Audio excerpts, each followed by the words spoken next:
Real quick, before we get into the show, I wanted to share a new service called Getita that Ken and I have been using that has made us over $10,000 in Amazon reimbursements. The service requires no monthly subscription, and Getita collects a small percentage of the money they recover for you. It takes less than 5 minutes to set up and works on all Amazon marketplaces. Go to Getita.com, Getida, and enter promo code FTM400. That's FTM for Firing the Man 400 to get your first $400 in reimbursements commission free. How much money does Amazon owe you? Welcome everyone to the Firing the Man podcast, a show for anyone who wants to be their own boss. If you sit in a cubicle every day and know you are capable of more, then join us. This show will help you build a business and grow your passive income streams in just a few short hours per day. And now your hosts, serial entrepreneurs David Schomer and Ken Wilson. Welcome back to another episode of Firing the Man. Today, we have a truly special guest, someone who is a major player in the e-commerce space and a well-respected authority in the industry. Norm Farrar, also known as the Beard Guy, is joining us. Norm has built an impressive career as an entrepreneur, mentor, and e-commerce expert. And he's helped countless businesses scale to new heights with his wealth of knowledge. He's a go-to voice for e-commerce sellers and has a deep understanding of everything from Amazon selling to brand building and so much more.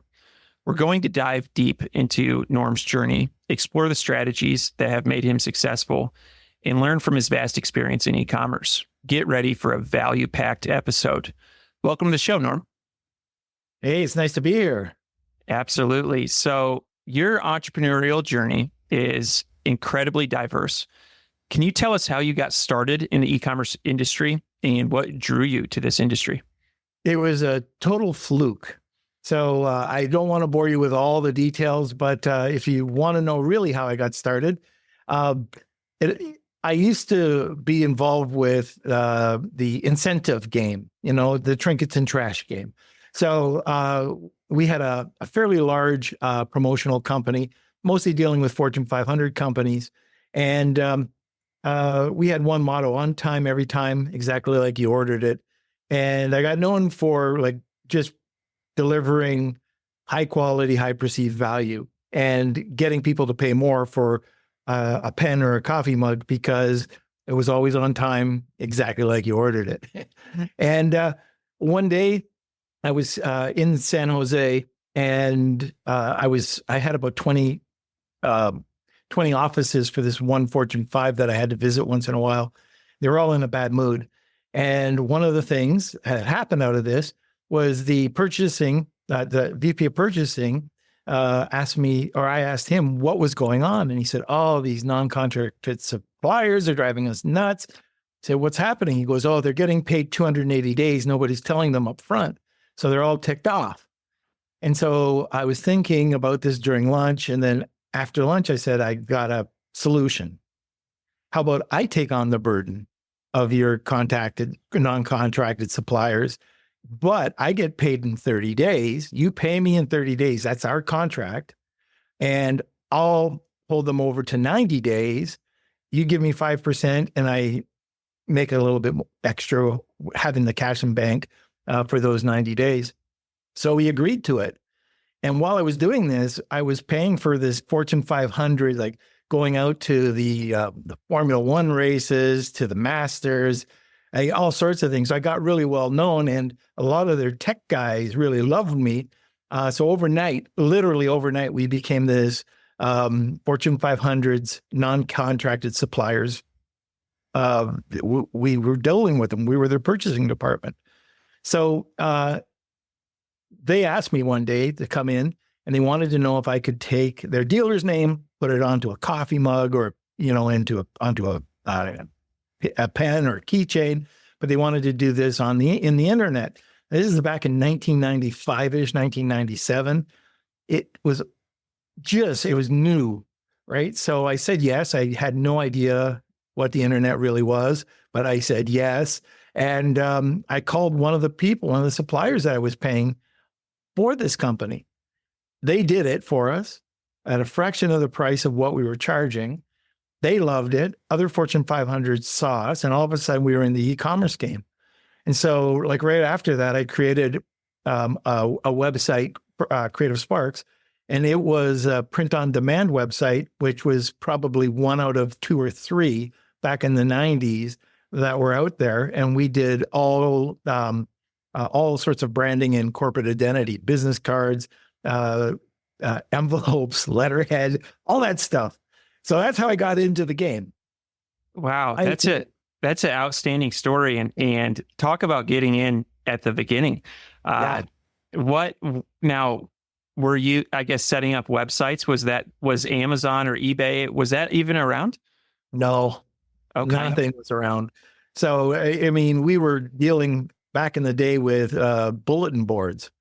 Like the old baud modems that you'd hear the phone going back and forth. You connect to a bulletin board.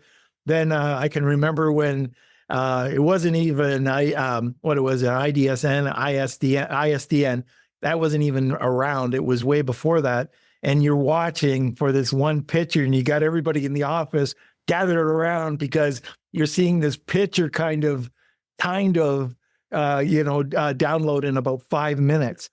And then if you wanted a different picture, like I say, you were traveling somewhere. Oh, I want another picture. And it was the wrong picture. You have to wait 5 minutes again. But I was in way at the beginning. And interesting enough, not only were we in at the beginning, but we were outsourcing because of the promo company. We were outsourcing into China, but all of our graphics for the corporate identity was done in India. So everything was done. We had a contract where we said we had a lineup of what you wanted. So if you wanted a logo, okay, we could get your logo done. You can have it in 48 hours, or you can have it down to 3 weeks. Well, the company that we chose had about 60 artists. They'd have it to us in 24 hours. If they wanted it in 48, they'd have to pay around $3,000. It was expensive back then. Then all the way down to around, I think it was like $295 if they wanted to wait 3 weeks. Oh no, it was closer to $400. So most of the people chose the second option, and the second option was a week later. So that was around $1,500. And the strange thing was that, and that included revisions, but those cost us $60 for any length because we got them in 48 hours. And it was just a beautiful, it was beautiful back then. But you have to think on a dime, right? Because now more competition comes in, just like Amazon. More competition comes in. Is your game over? No, you just have to pivot and change with the times. There was new technology. There was all sorts of different things that we had to be on, new types of technology to run your business. And that's exactly like when I started at Amazon in 2013, Helium-10 wasn't around. There was no PPC. You can incentivize, and that's what you did. You incentivized reviews. So $10 a review. I had one soap product that had 3,000 reviews. And in 2019, I had 3,000 reviews. 2019, November 2019, they all got wiped out. And that was like 30 grand down the drain, but you had to pivot. Yeah. Now you say, oh, you did that. And people go, oh. Yeah. It certainly has changed. It was the Wild West there for a while. And I think to be successful as an Amazon seller, you have got to learn how to pivot. And so you've been involved in everything from Amazon selling to brand building and marketing. What do you think are some key pillars to creating a successful e-commerce brand today? Well, one of the things I still think people don't do, first of all, is they don't spend enough time. They want to get something out. Well, first of all, let's go back one further. They what if things to death. So they go through a course. Let's say it's our buddy Kevin King, and he's got the Freedom Ticket. And now they go through it. Then they sit on it and they try to find their product. Try to get their product research done, and they get it done, but they don't know if it's good enough. And so they never launch. That's number one. too much, it's just not being decisive. Go do something small. If you launch something small, all you're doing is paying your Amazon tax anyways. Everybody does. Like that first product that you shoot out there, you're going to lose somewhere. You're going to be able to figure out ways that you could have saved money. So fail quickly and then get to your next product. And not saying it's going to happen, but chances are you're not going to have a perfect launch. And the other thing is that when you do put up your listing, that you try to do everything on the cheap. So you try to do, like I remember back in the day, 2013, I was putting up my product. I put up my product in the backyard, put a background and did my own photography. Can't do that anymore. It's not going to happen. But, photography is important. Videos are important for a listing. That's where you're going to get the engagement. That's where you're going to have longer time spent on your listing. Just aesthetically, it's better. The optimization, you can't do, I still see people just trying to stuff whatever they can in their titles, and it's not the way to do it. So there's a lot of things that you can do. And what you're not doing a promo stack. You're not putting your digital coupons on. You're not doing price optimization. You're not putting your product, your documents up where you can do the managed product document. Put those up. Put your compliance stuff up so people can see it. Like all of these things. Get a few, try to get a few reviews so you can join Vine. And there's a lot of things you can do prior to the launch. And then even the pre-launch of a product, on the first product, can't really do this. But on a second product, if you've got brand registry, well, you can go in and anybody who's following you, like if you have an Amazon post or anybody that's following you at all, now you can blast out a promotion to them. You got a 10% off, or it could be a pre-Prime Day, 5% more off of your Prime Day special. These are things that a lot of people don't do. And that's that pre-launch, which you got to be an authority. So if people are going to look at you, Amazon, if you're on Amazon, you are a micro brand. There's very few brands on there. Household names, Coca-Cola, no, you're not Coca-Cola. You can sell $100,000 a month and you are a micro brand. You're not a brand. And what that means is you're going to have heavy competition. People are going to look at you, and it's just human nature. They're going to go out and they're going to see if they can find any red flags, either aesthetically or grammar mistakes, whatever's on your listing. Then what's the first thing you do? You go to Google. Okay, what does their website look like or their social media? If it's off-brand or it looks kind of wonky, there's your red flags. Your trust is gone. Now you go and you take a look at the competition. Now, if theirs is wonky and you're on the fence with wonky, then you're going to pick one that, sticks out the most to you. But more decisions are made because you're being more brand consistent than the other guy, which is easy to do, or you're solving problems because you're doing some research, which a lot of people don't do. They look at, their research is, okay, let's go over to this ASIN. Let's go over to this competitor. Oh yeah, go to the next. What kind of research is that? You got to dig into it. And, using different tools nowadays, you can easily do that and get better competitive analysis and solve these pain points that a lot of people are having with your competitors. And you can highlight them on your listing. So there's a bunch of different things, but branding is something that I think is something that needs to happen. And that kind of ties in. So number one, if you're what-ifing, number two is your branding. Number three is just making sure everything on your listing lines up. Very nice. Very nice.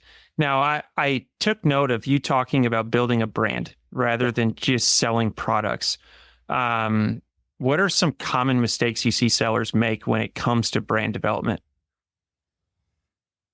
Either having their wife or spouse do it because they took an art class, or going to some cheap, trying to do that on the cheap. Yes. And I like Fiverr, you could go out, you might be able to find a good designer. But the question you ask is, do you know anything about corporate identity? You know, do you know how to design? Are they like, there's so many people that say that they can develop a logo. Okay, but what experience do you have? Oh, well, I do images on, what is it? Mid-Journey. Oh, I go to Leonardo. Big deal. What do you know about business? I want to know, like the whole concept behind the brand. It's not just the logo or the tagline. It's putting it all together. And it's not a simple process. Like if you're going to go and you're going to get $5 or $50 or $100 or $2.95, you're going to get what you paid for. If you're looking for this to be some sort of legacy, or if you're going to exit at some point, you probably want to think about spending a little bit of money on your brand. What does it mean? What are the colors? What's your brand story? And really put some thought into it rather than thinking on the fly when you're building out your A+ page. Absolutely. One thing that I am curious if you have any good examples of this, but I'm curious if you have any brands that do this really well. And the reason I ask is oftentimes when I'm working with a contractor, for instance, on infographics, I'll often point them to Anchor. I think Anchor does an outstanding job with infographics.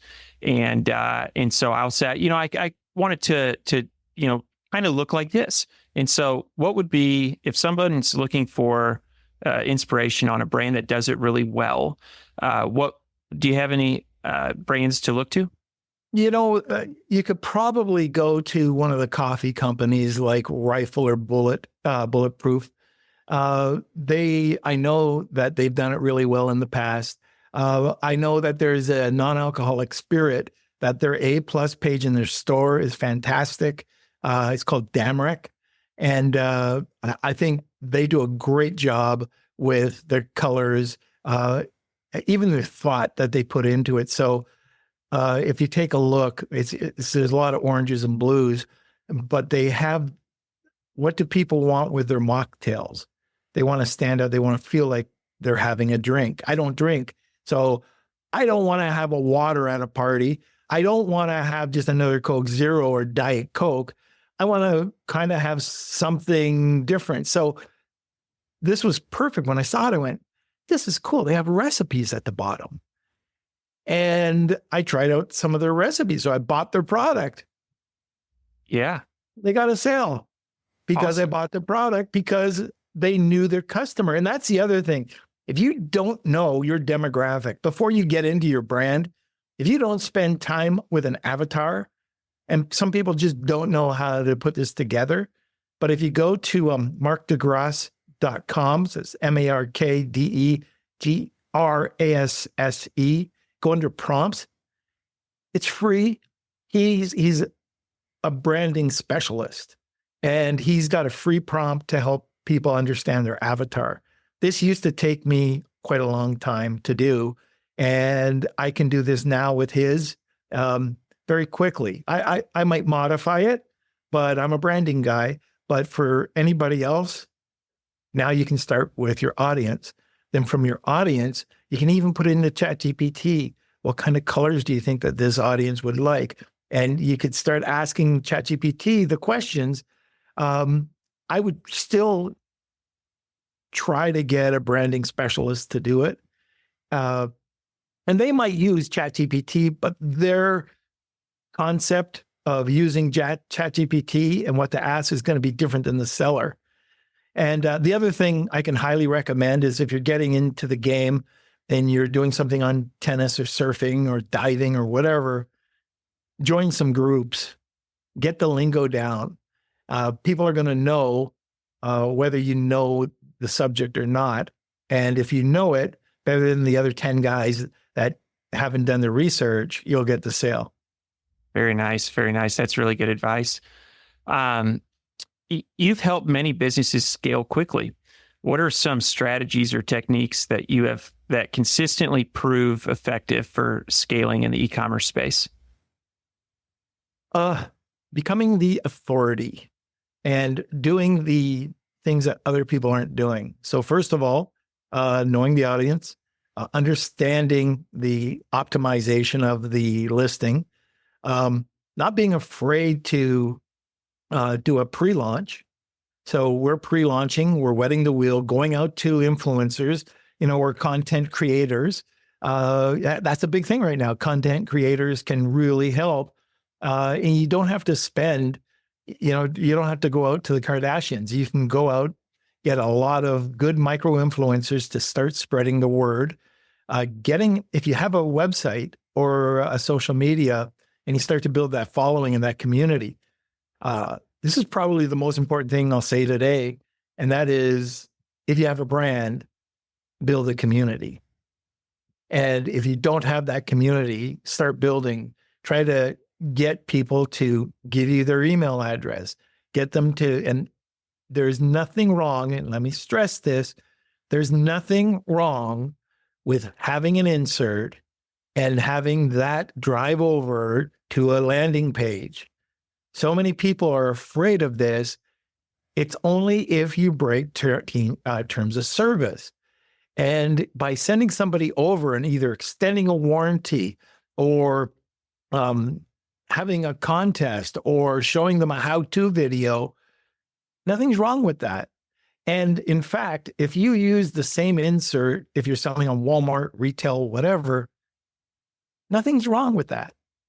Because the only time that it will be wrong is if you have a different insert for Amazon compared to the other two, then you got a problem, because that's probably asking for a review or asking to do something that is against Amazon's terms of service. But if that's something that that insert can go out to all of those that I just mentioned, then it should be nothing wrong. Now, the other thing is, and I love this, if you were part of ASM, Mike McClary, I can remember him saying his blitz marketing, when you're out there, blitz market. Yeah, back then it was, get onto Facebook and start, throwing out a coupon. Well, now, why don't you do it on TikTok? Why don't you, TikTok shop? It's the best time, any time to get on right now. It's been around, people are talking about it, but most Amazon sellers are completely avoiding it like the plague. I don't understand, just like influencers. For years now, we've been talking about influencers, and not that many brands really use influencers. But then the other thing you can do is, I don't know if you know anything about this side of it, or what I was preaching back in 2017 is press releases. I put out a press release. Usually, I haven't done it in a while because we've got this new thing we were talking about that's happening. But I put out a press release every single day during some of my product launches. And I've had to make press releases. So if you think, I can't think of anything, I did this for 2 years for a toe fungus remover. No press kidding. Releases and writing blogs on toe fungus. I am an expert in toe fungus. Now we don't, do that anymore. But back then, we were doing that. So you can figure it out. In fact, if your listeners are at all interested, I had a guide that was just for coming up with a few ideas, but 101 or 108 tips on press releases. Because if you put out a press release and it's not free, like you don't want to go to those free services, because they're only going to link to junk links. But if you go to a paid service that they have to pay to get onto, maybe it's Reuters or Yahoo Finance or some of these outlet or content media platforms, then you're going to get some notice. Then you're going to get ranked on Google. Now, if you go to these junk links and do it for free, Small Town USA News is picking it up. Who cares? But if you go and you're number one on Google News, people are going to notice. And in fact, this is funny. I don't know if George wants me to tell this. I think it's okay because he gave us a testimonial. But there was a PPC company that we were working with, and we had ranked them for their DSP service. It ended up ranking higher than Amazon. So if you typed in DSP, even DSP Amazon, they were ranking on top of it, all white hat. Amazon called them and said, "What are you doing?" and stop. And then they gave him like free, just, "Hey, look, you got above us. You're doing something. This is all just press release and content. We don't know how you did it, but we're going to enter you into our partners program because you're doing this." And they got him. He was one of the first partners Amazon ever had. So that's all through press releases and content. That's what Google wants, not AI written. You can summarize it, get the information, but have a writer put together either a press release, who's a real press release writer, not a blog writer, or you could go and start writing blog articles, getting ideas from ChatGPT or wherever, but getting the final edits done with a human. Because what I think what's going to happen, I've talked to a couple of huge guys in the business, and the human element, they know, the algorithm knows the second you publish anything AI, the human element will be ranked or weighted better. Content-wise, if it's apples to apples, the human element will be better. So just something to think about, because I know there's a lot of companies that are just pumping out ChatGPT stuff. And by the way, I don't know if you've noticed this. Like, you're a marketer. If you get something in your mail that starts about unlocking or unleashing or "I got you," these are all things that we have got spam filters for, and just goes right into the bucket. There's just so much crap that's going out there right now. And you're looking at it going, okay. And all of a sudden, all these VAs that are speaking perfect English, there's no more whilsts or actuallys, which actually humanizes some of those emails that I used to get from VAs, but now they're perfect English, and it's kind of going, nope, this is just AI. It's a form letter into the trash. Absolutely. Absolutely. Now, I'd like to turn the corner a little bit and talk specifically Amazon. So Amazon continues to dominate the online marketplace, but many sellers are facing challenges such as competition and rising fees. How do you advise sellers to navigate these hurdles? Embrace. No, you know what? This isn't anything different. It's definitely more prevalent now. But, and I tell this to so many people because they're worried about competition. Well, I remember Kevin King and I, we were in Hawaii, and we were sitting on the beach. This is the second time I met him. And we just came from his event, and he was coming to one of my events. And so we were sitting on the beach and we were talking. It turned out that we had the same product, not the Me Too product. I had a different way of selling it. He had a different way of selling it. They were both the same thing, and they're bully sticks. So we sat there and we talked about all sorts of things. And this used to happen back in the day when you'd go to a trade show and you'd go out with your friendly competitors and you'd joke and you'd drink and you'd have a great time. And that was it. You're friendly competitors. Amazon people are so up the sleeve, can't talk about it. It's hilarious. It's the only industry that I've seen people hide all their traits. Like, nobody knows. Everybody knows. And the more traffic, by the way. So this is what Kevin and I said. Okay, if I drive traffic over to bully sticks, whatever bully sticks keyword, you drive traffic over to bully stick keywords, and we're driving a lot of traffic over, then may the best person win. I embrace it. But the other thing is that the only time you have to worry, there's 3 levels, there's 3 tiers of pricing on everything that you see on Amazon. I'll use Dead Sea because I know this is for a fact. I've seen this. The first tier is product cannibalization. This is where new sellers go. They fall in. They fall into this trap, and it's mostly, I'll just say, Chinese sellers. But for Dead Sea mud, it started at for 8 ounces to 16 ounces, not even $7 to $14.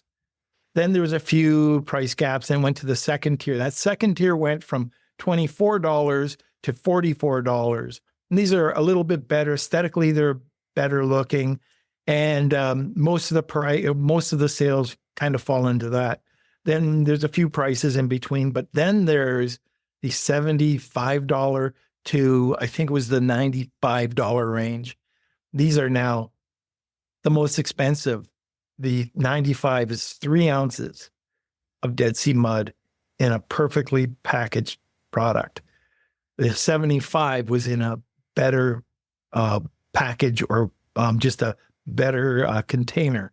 The everything about these listings were better. And that's all you have to figure out, is if you want to be in the tier 1, 2, or 3, and then your launch strategy. And launch strategy is pretty simple. If you're in tier 1 and you want to get some extra sales, drop it for your initial offering just at the upper level of tier 2. People are going to go, oh my God, because they see all these tier 2 pricing, and they see a much better product at a much higher price, but it's on a sale. They'll start to buy that product.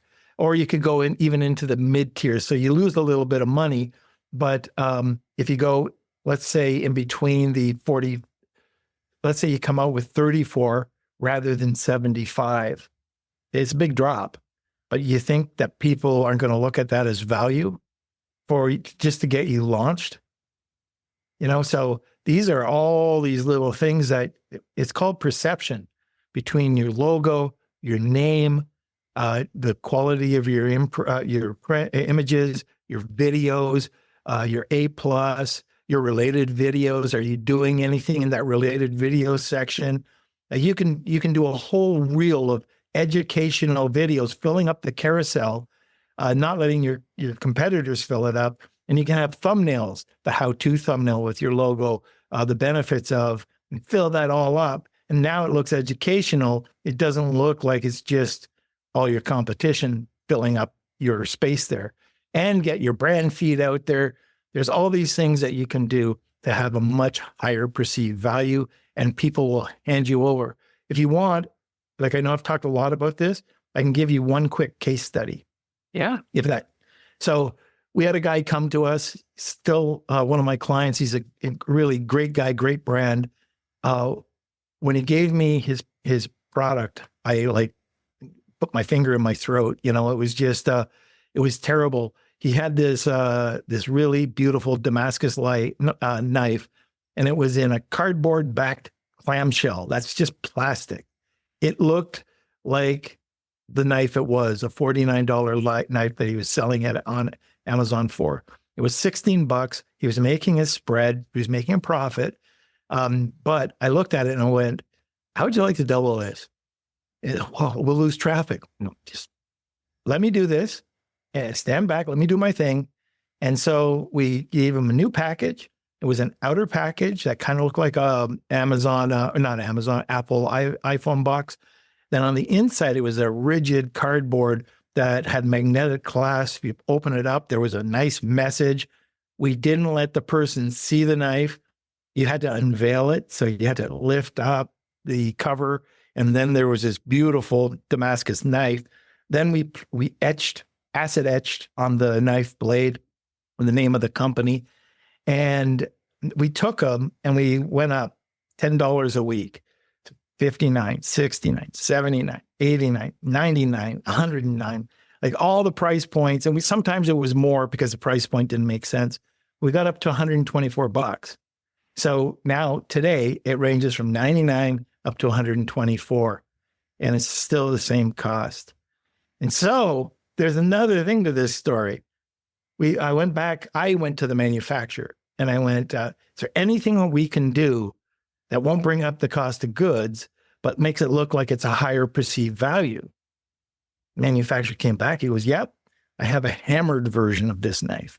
And it's a different, it's the different handle. And we could use the logo in the rivets of the handle. And I said, this looks good. So we took pretty much the same type of container, reversed the colors, made this, it was the premium version. I forget what we called it. But now we didn't even play with the price, $224. So we had the $124 and the $224, all $16 price point. Wow. And the $124, we didn't lose traffic. So when it was at $99 to $124, the traffic was roughly the same. At $224, now you're talking about a whole different breed of seller. You know, you're a higher end, more of a cook or a foodie that wants to buy it. And that's fine, you know, but all those were just extra sales.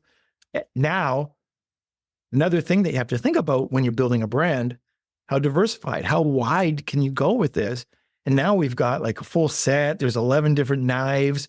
There's knife sharpeners, but he's got a full line of whatever he wants to sell. And they're all at pretty much the high end of the second to the mid tier of the first. Very nice. Very nice. That's a really good example, a great case study. And I'm definitely going to go back and re-listen to that because there was a lot of gems there. So at the beginning, before we hit record, you had some really exciting news that you shared with me. You and Kevin King, two OGs in the industry, as I consider you to be, are joining forces. Can you talk a little bit about that project? Yeah, sure. So the first project is another podcast called Marketing Misfits. And it's very simple. All we do is we find people who think outside of the box to succeed, or somebody who's just failed and come back from that failure to succeed and what they did differently. So we got some really great people on the podcast. We've got about 20 in the can right now. So we're releasing them every Tuesday, and it's just YouTube or on your favorite platform. But the other thing we got going, and I can't get into all of it right now, but we just announced it in my WhatsApp group. Kevin and I have a new company. We've been working on this for a year and a half. We really got down to it, I think, in July. And it's this company, the overall company has 5 different business silos. But one of the main silos, it's the taking your brand. Like, it doesn't matter if you're a smaller brand or if you're just a huge household name, but to optimize your sales, but from A to Z, like white glove concierge service, including like SOPs, everything to prepare you for the exit. And the other part of it, we call it Ascend. And we find industry, not just Amazon, but e-commerce, social media, just entrepreneurs. And we give them 10-minute video slots in a specific formula.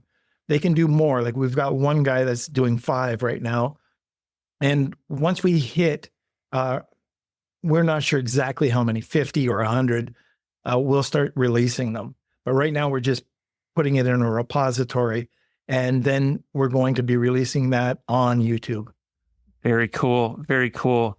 And if you have, we will post links to all of that content in the show notes, and should be ready to go by the time this releases, hopefully. So I got to also mention, I got to be a little bit selfish. Lunch with Norm podcast, you know, if you ever wanted to listen to that, it's Wednesdays at noon. And I think I got a pretty good newsletter, and I'm looking for subscribers. So lwn.news, and, you know, subscribe. It's a little bit different than most newsletters. It's about personal stories that I've gone through, and then I twist it and turn it into a business lesson. Very nice. Very nice. We will also post links to that in the show notes. Very good. As we wrap up the episode, we have a section of the show called the Fire Round. It's 4 rapid fire questions that we ask every guest. Are you ready for the Fire Round? One sip of coffee, I will be. All right. Oh God, I hate this stuff. Okay. What is your favorite book? E-Myth. That is the book that changed my life. Very nice. What are your hobbies? Work. I pretty much do work. If anybody knows me, I love cigars and I like travel. Very nice. What is one thing you do not miss about working for the man? I've only worked for the man a few months. I've always been my own boss, except when I was in the military. What did I, making decisions. I'm very good at being creative and making decisions. And if people put blocks in my way, and I know something's going to work, or they're not willing to give me a second to try to prove that it's worth a good idea, that's something. And then I love being able to do if I want to get up at 10 o'clock and work till 1 a.m, that's on me. I hate any form of time restrictions, or don't tell me when to get up or when I have to be at my desk, only when I'm doing a podcast. Very nice. Very nice. And our last question, what do you think sets apart successful e-commerce entrepreneurs from those who give up, fail, or never get started? There's one word: resilience. That's it. You have to be kicked between the legs and get up and just say more, please. I love it. I love it. Norm, thank you so much for being a guest on the Firing the Man podcast. And looking forward to staying in touch. Hey, thank you. It's been my pleasure. Before you go, we wanted to share a new service that Ken and I have been using called Getita that has made us over $10,000 in Amazon reimbursements. The service requires no monthly subscription, and Getita collects a small percentage of the money they recover for you. It takes less than 5 minutes to set up and works on all Amazon marketplaces. Go to Getita.com, Getida.com, and enter promo code FTM400. That's FTM for Firing the Man 400 to get your first $400 in reimbursements commission free. How much money does Amazon owe you?